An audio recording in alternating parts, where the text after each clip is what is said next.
हाँ बच्चे, तो मैं आप लोगों को ये बता रही थी कि HIV पॉजिटिव होना और एड्स होने में डिफरेंस होता है।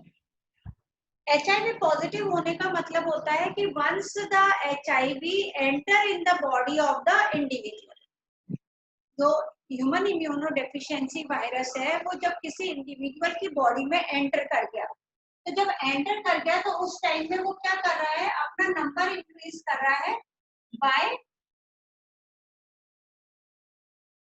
Multiplying in the macrophages. अब वो अपना नंबर इंक्रीज करता जा रहा है, तो बेटा वो नंबर इंक्रीज करने के बाद वो किस पर अटैक कर रहा है, टी सेल्स पर अटैक कर रहा है। अब हमारी बॉडी में हमारा इम्यून सिस्टम कितना स्ट्रांग है वो डिपेंड करता है कि हमारे अंदर टी सेल्स का नंबर कितनी जल्दी प्रोलिफरेट होता है, बढ़ता है। अगर वो किल भी कर रहा है और किल के साथ साथ हमारे अंदर टी सेल्स बढ़ती भी जा रही है, तो वो हम अपने सिम्टम्स शो नहीं कर पाएगा अपने।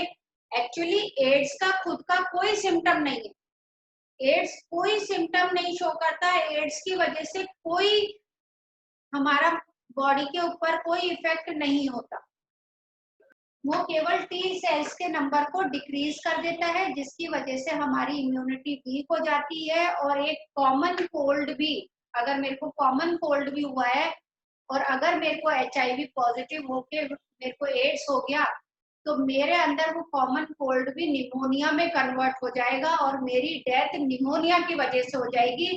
एड्स की वजह से कभी डेथ नहीं होती या HIV की वजह से कभी डेथ नहीं होती। ये वायरस डेथ कॉज नहीं करता, ये वायरस तो सिर्फ हमारी बॉडी को इतना वीक कर देता है कि दूसरे पैथोजन, चाहे वो बैक्टीरिया है, चाहे वो वायरस है या कोई प्रोटोजोआ है, वो हमारे अंदर मल्टीपल डिजीज कॉज कर देते हैं और उसकी वजह से द पर्सन डाई।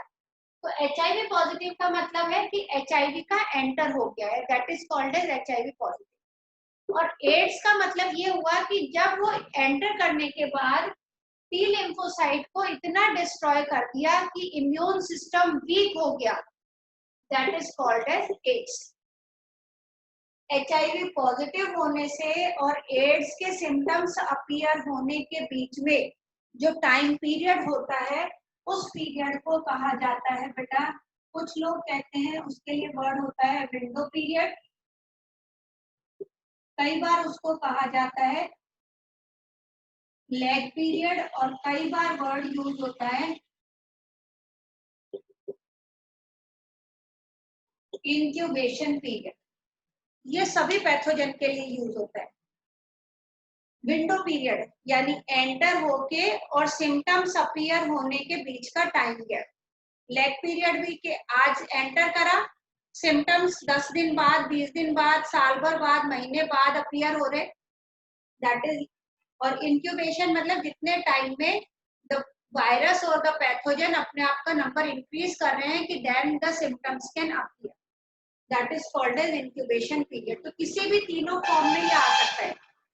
एड्स का इंक्यूबेशन पीरियड या विंडो पीरियड कितने इयर्स का हो सकता है?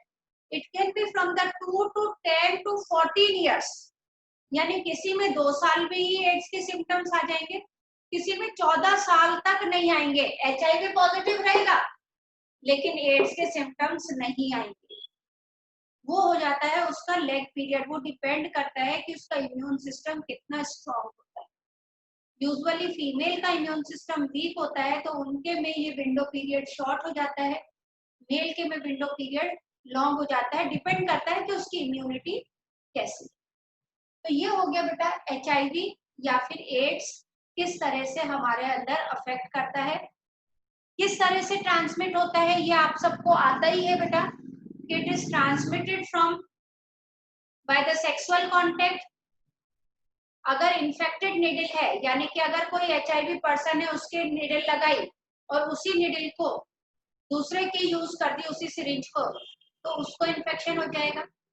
यूजुअली जो ड्रग एडिक्ट्स होते हैं, वो ड्रग एडिक्ट्स लेते हैं ना, इंट्रावीनस ड्रग लेते हैं, वो अपने करा और अपने से दूसरे को। कई बार बच्चों को पता है क्या लगता है, बच्चों को भी एक कॉमन पर्सन को भी, कि अगर किसी को, जैसे मान लो मैं आपको एक एग्जांपल बताती हूँ, मेरे फादर इन लॉ थे, उनको डायबिटीज थी बेटा, तो वो यूजुअली इंसुलिन का इंजेक्शन लेते थे।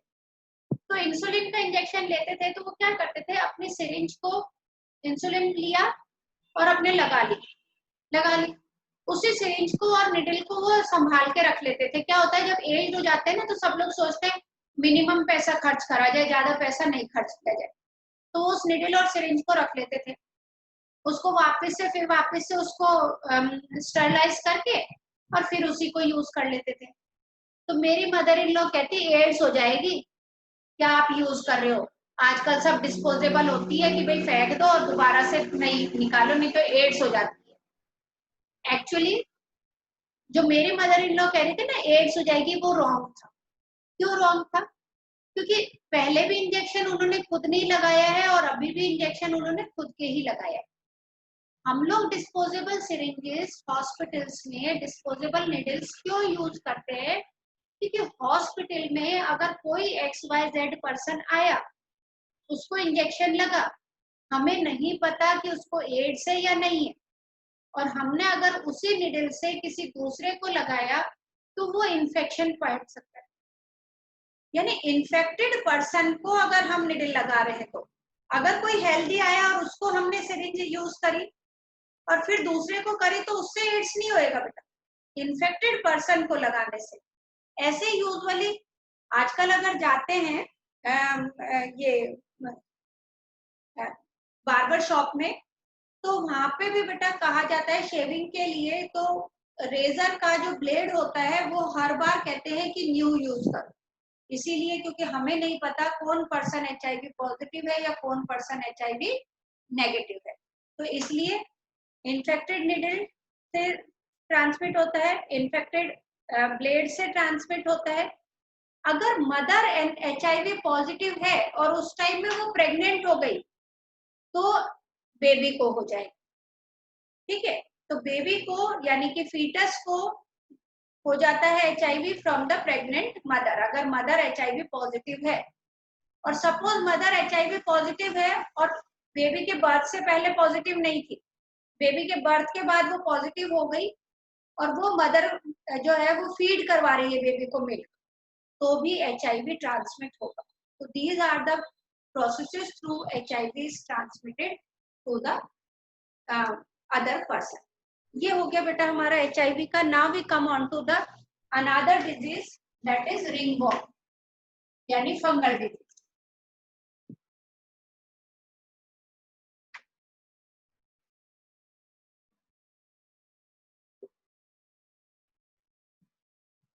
नाम से ऐसा लगता है कि रिंगवॉर्म यानी कोई वॉर्म है, कोई कीड़ा है। एक्चुअली ये इसका पॉजिटिव एजेंट कोई वॉर्म नहीं होता, इसका पॉजिटिव एजेंट होता है बेटा फंगस। इसको रिंगवॉर्म भी कहते हैं, इसको एथलीट फुट भी कहते हैं। ये एथलीट की स्पेलिंग रॉन्ग हो सकती है। इसको रिंगवॉर्म भी कहते हैं और इसको एथलीट फुट भी कहते हैं। एथलीट फुट किस लिए कहा जाता है?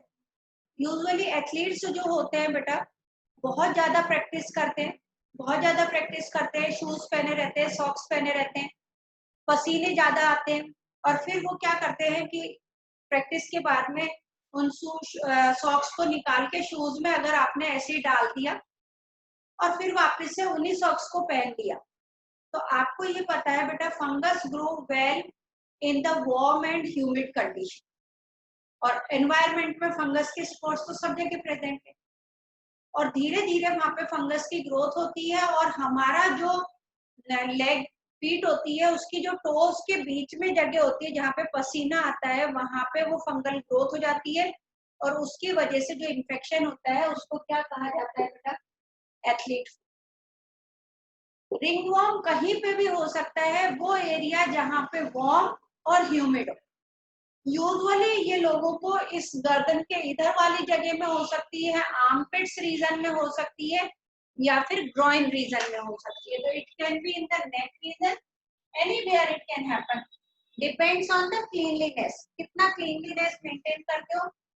आर्मपिट्स और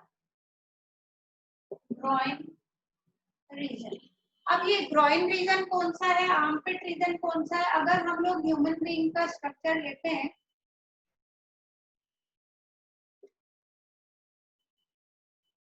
ये वाले तो क्या हो गए बेटा, आर्मपिट्स हो गए। और ये यहाँ पे अगर पैर होते हैं, ये पैर हो गया, तो ये वाला रीजन जो होता है जहाँ पे एक्सटर्नल जेनाइटेलिया प्रेजेंट होता है, this region is called as groin region. तो यहाँ पे भी फंगल इन्फेक्शन होने के चांसेस रहते हैं। तो fungal infection can occur in the groin region, armpit region, neck region, or it can occur in any part of the body, even in the scalp of the head. Head के scalp में जो dandruff है, that is nothing but the fungal infection, and this is called as ringworm. अब आता है कि ringworm का pathogen code है ना, पैथोजन कोड।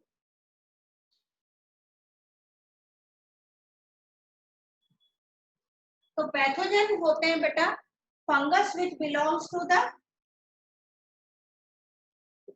एपिडर्मोफाइटन,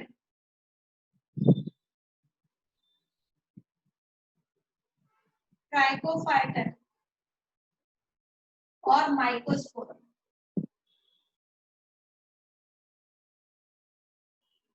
ये जीनस जिसके होती है, ये जीनस का नाम है बेटा फंगल के, फंगस के जीनस का, एपिडर्मोफाइटन, ट्राइकोफाइटन और माइकोस्पोरम।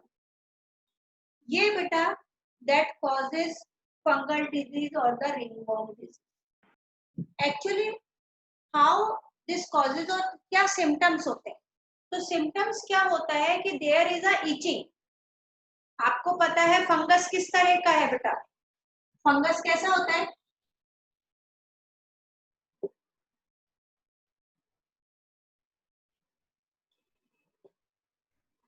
फंगस सेप्रोफाइटिक इन नेचर होता है। सेप्रोफाइटिक मतलब कि it releases it digestive juices, वो डाइजेस्टिव जूसेस उस पर डाइजेस्ट करेंगे एंड देन दे एब्जॉर्ब। तो अगर सपोज मेरे यहाँ पे फंगस आ जाता है तो वो यहाँ पे डाइजेस्टिव जूस रिलीज करेंगे, धीरे धीरे मेरी यहाँ की स्किन डाइजेस्ट होने लगेगी, डाइजेस्ट होने लगेगी तो ये इधर घाव होने लगेगा बेटा, रेड रेड आएगा, उससे मुझे ईचिंग होगी, तो उसमें इंटेंस ईचिंग होती है प्लस रेड होने लग जाता है, ठीक है। तो that is called as ringworm. और क्योंकि इसका शेप इस तरह से राउंड शेप में आ जाता है, इसलिए इसका नाम दे रखा है बेटा रिंगवर्म।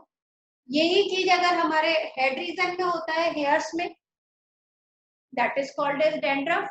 और डैंड्रफ होता है तो वो स्कैल्प, छोटी छोटी स्कैल्प्स निकलती हैं, फ्लेक्स जिसे कहा जाता है, फ्लेक्स ऑफ स्कैल्प, है ना। और वो फ्लेक्स जब गिरती है तो हम कह देते हैं डैंड्रफ है एक्चुअली। और उसमें भी जहाँ पे होता है वहां पे खुजली चलती है, इचिंग चलती है, उसके लिए एंटी डैंड्रफ शैम्पू यानी एंटी फंगल शैम्पू भी यूज किया जाता है। इसको, इससे बचाव के लिए क्या करना होता है? Simply to maintain the personal hygiene. सबसे सिंपलेस्ट तरीका है, पर्सनल हाइजीन को मेंटेन करो। जो कपड़े होते हैं पसीने वाले होते हैं उनको वॉश करो अच्छे से, ड्राई होना चाहिए। सॉक्स को बहुत ज्यादा दिन तक नहीं पहनना चाहिए, वो भी वॉश होके ड्राई होके पहननी चाहिए। So this is about the ringworm. Okay, for today it is okay. Tomorrow we will do the